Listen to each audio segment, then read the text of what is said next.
Hi everyone. I hope you are keeping well during this lockdown period. There was a wonderfully inspiring incident that had come to light recently. You may recall the tornadoes that hit the United States. Well, one particular worker who had been assigned to separate the various donations that had come in, when he came across this brown paper bag, and inside the bag was a sandwich, an apple, and some biscuits. And inside the bag was a note, and all it said was, "With love from Chrissy."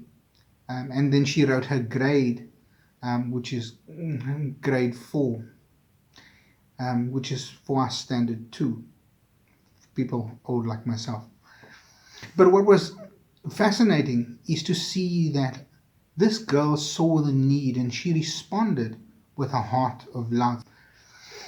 But we in South Africa, right now, who are experiencing and realizing the food shortage, and the great need and hunger within our country, we understand this need to respond because people are desperate and in need of nourishment. It's within this context that we come across our reading for today in John chapter 6, where Jesus says, "I am the bread of life." Jesus understands how important bread, a basic food for our survival, a staple in our diet. And Jesus, seeing this need for physical nourishment, then draws a parallel when he says, "I am the bread of life." Jesus isn't a luxury item, he's not an add on, but Jesus is someone who we need to keep us being sustained. His word is able to awaken us, His spirit is able to strengthen us, His love is able to restore and to revive us. His forgiveness is able to bring healing to us, and His blood is able to save us.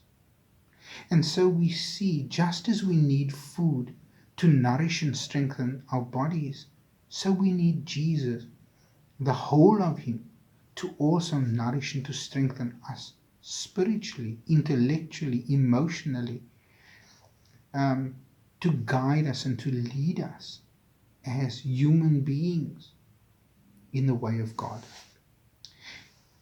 And as we follow that example, as we feed on Him daily in our spiritual lives, so we become more and more the people who, like that little girl, will respond to the needs of the world, to respond by nourishing others, because we have been nourished through Him.